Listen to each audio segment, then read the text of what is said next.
Are you about to start on a new shot? Do you have a bunch of new storyboard poses and you find yourself asking, now what's next? But before you start animating and thinking about cool poses to make, let's take a moment to understand some fundamentals. And this may actually answer a lot of your questions that you may have on creating a successful shot. Hi, it's Irie. And today, I want to answer one of your questions about keys, breakdowns, and in betweens. I figured that the best way to approach this is to unpack some of the basics of animation. So, in production, we begin with storyboards. They're designed to tell the story, show camera movement and camera angles, character blocking, and also composition. And some storyboard artists can go beyond the scope of just showing storyboard poses and can contain a lot more breakdowns. Typically, in the industry, you will find that boards are usually not locked in acting choices. The mechanics are not quite solved, and they may contain exaggeration and way more freedom that comes from 2D. And depending on the project and the animation style, this is something that we may have to rein in so that it works within the 3D world. When looking at storyboards, understand that what you are seeing are narrative anchors, and they might not always be the final look, and it also won't provide you with mechanical solutions. And that's where we come in. But before we discuss keys and breakdowns, we need to understand first the difference between the different types of poses. We've got key poses or golden poses, extremes, breakdowns, and in betweens. So the terminology may differ depending on the medium and the background of study. Is it 2D or 3D? The books that you have read, the schools that you've been to, and the tutorials that you have watched. In the Animation Survival Kit book by Richard Williams, he defines these types of poses as keys, extremes, breakdowns, and in-betweens. Other books and other places, other tutorials, they may use the word like main poses, golden poses, storytelling poses, passing position. So lots of variation, but regardless of the terminology, they ultimately point to the same sections when identifying these types of poses. In this particular tutorial, I will be using the terminology golden poses, extremes, and breakdowns. So to clarify these types of poses, golden poses, these are your storytelling poses. In the Animation Survival Kit, these are your keys. So the easiest way to understand them is asking yourself, if you remove a pose, does the story still make sense?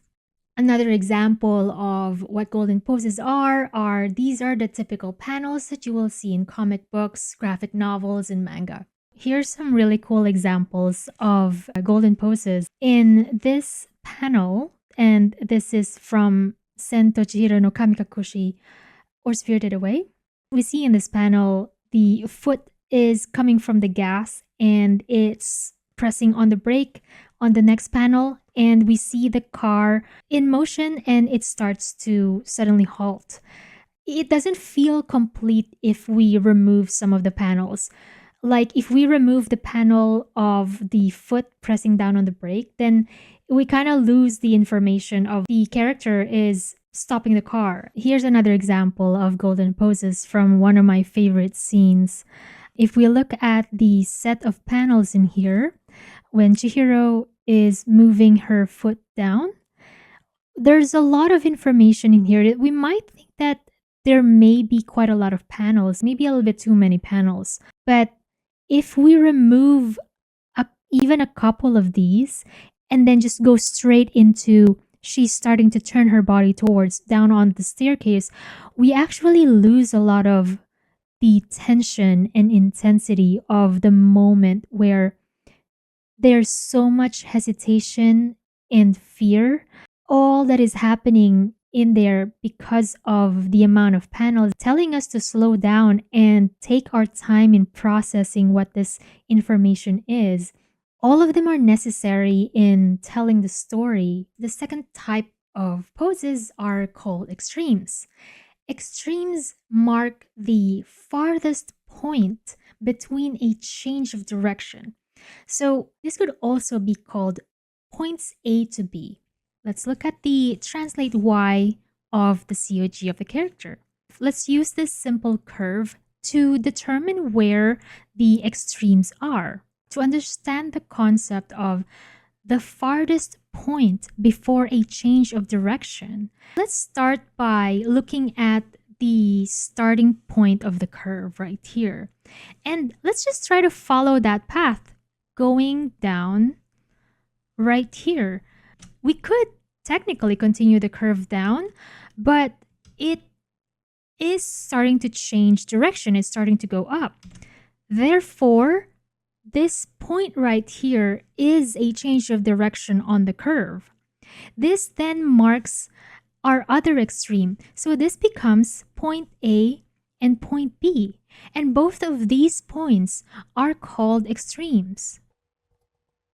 Let's continue following the curve. Now we are starting to go back up.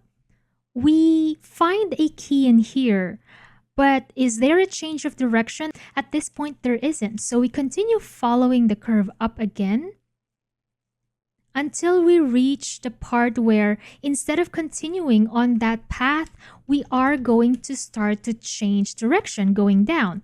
And with that change of direction, this again becomes another extreme. So in this second part, this curve right here is also another point A to point B. And those are also extremes. So this one is also an extreme. And that key that we just passed by, this one right here, that's not considered an extreme because it's not being used to anchor the curve to denote a change of direction. It's just along the path. So that's actually a breakdown. That one is not an extreme. Let's say we decide to add an antic or an overshoot. Where does that category fall onto? Let's say we put an antic over here. Let's hook that up to the first curve. That additional key is in a different direction before we reach our first extreme. Therefore, that antic is also considered an extreme. And this is our point A to B. The same goes if you want to add an overshoot or anything that just changes the direction of the curve. All of those are considered an extreme. The third type is called the breakdown. So now the breakdown defines how you go from point A to point B using eases, favors, which then results in solving the timing, the arcs, the spacing. Technically, the breakdowns are the control points along points A to B. Now, the last type is the in-between, which is what basically the computer calculates freely for us between each breakdown. Let's use the same curve to give examples of what breakdowns are. Notice how the interpolation of the curve itself is very similar to a parabolic curve, and it could potentially give you a floaty animation. So to prevent that from happening, we're going to put breakdowns around it to serve as control points so we can be a little bit more accurate with the physics of how the curve is supposed to resolve the timing and resolve the arcs and the spacing. Let's have a look at the first section. If I want to have a little bit more hang time or more hold, I will not let the computer just auto-calculate this path for me. I would want to put a key somewhere in here and then use that to anchor the curve so that it doesn't go down right away. And I could choose to then let the computer handle everything in between, or I could make a choice if I feel like the character needs more weight. This interpolation is not going to work at all. To add more weight to the character, I need to drop this curve a little bit sooner. Let's say it's about 2 frames in between. So somewhere in here, I would want to have another anchor, another key, so that the curve is going to fall down a little bit faster than how it was originally. And then from this point, if the computer auto calculates that, it would probably look something like this. And that's up to me if I feel like that resolves the motion that I want, or if I need another breakdown just to cushion it. And then I can go from there to the next point. So these are the breakdowns that I have laid out between point A to B. I have a total of 3 breakdowns in here. And in betweens are actually whatever you feel comfortable letting the computer create the curve for you. If you're happy with how the curve goes from point A to your first breakdown, then you don't have to put anything else in there. So that is the difference between breakdowns and in-betweens. So now that we have defined each type, it is also important to understand how the golden poses are laid out. The golden poses are not always at the beginning and at the end of a shot. If a breakdown happens to tell a story point, then that can be categorized as a golden pose. Let's say that the peak of a jump is important in telling the story, then that can be both an extreme and a golden pose. If you're just starting out, an effective approach in understanding the animation process is to try a structured formula, or what we call pose to pose versus straight ahead. Straight ahead can give you more freedom and more fluidity, but it can easily get muddled and over animated. But later on, you can try different workflows and discover which one best suits you and the project that you're working on. As a first step, I'm going to start by translating the storyboard into 3D. In this stage, we are building our golden poses. You may notice that I didn't immediately start with a reference. So what I like to do personally is I find that it is very helpful in my structure when I have a loose idea of how the boards translate into CG, kind of like sketching things in my head.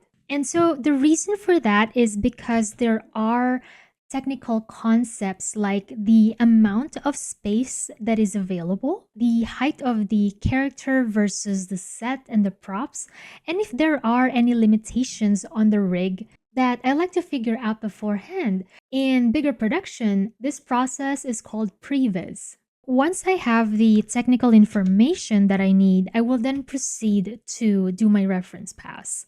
Let's say that I completed my reference pass. I'm going to go back into my golden poses for any adjustments that I want to do based on the new ideas that I've gotten from my reference. So if I need to push anything on my character, this is the time that I'm going to do it.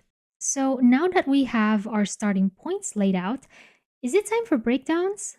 Not quite yet. We need to figure out where the extremes are first. So to do this, let's look at the first and second golden pose and answer some of these questions. Is the motion from the first to the second golden point very clear? An easy way to answer this question is to turn the animation into spline. So how did I get from the first golden pose to the second one? Is there a change of direction or a change of force? Did the character suddenly stop, and how did the body absorb that sudden change of motion? Are there any weight shifts in here, and how did the weight transfer? If the transition from one golden pose to the next is unclear, we need to start putting down our extremes. This is a great place to then start looking back at our reference. Where you're going to find and put your first extreme pose, it's helpful to then look at which point in the reference there exists a change of direction. For example, we first see the foot is coming out and it's continuing to move. and it stops right in this contact position. The screen right leg continues to move, and then the movement stops because it comes into another contact position. That is a good place to put our extreme. So very simply, we can call this our first extreme pose. We've put a pose between our first golden pose and our next one. So from there, this is how our motion looks like. How does it go from the first pose to our extreme right here? Should the motion remain in auto spline? Does the timing make sense? Does it look floaty? If the above questions are unclear or undefined, then it is time to add a breakdown. Remember that breakdowns are meant to solve these mechanical gaps. Because this is a walk cycle, I want to define the passing position of the leg. All right, so here is our first breakdown. From the golden pose, we've got our passing position or breakdown in here, and onto our extreme, and then our next golden pose right here. So in this breakdown, we have defined how the leg is lifting and going into that passing position. So it's not going through the leg. We have also defined a little bit of the tilting of the hips and where that weight is coming from. We put more of the COG over on the screen left leg. From here, if I choose to go in here and start defining how my y-axis is bobbing up and down, I am combining the approach of pose to pose and straight ahead.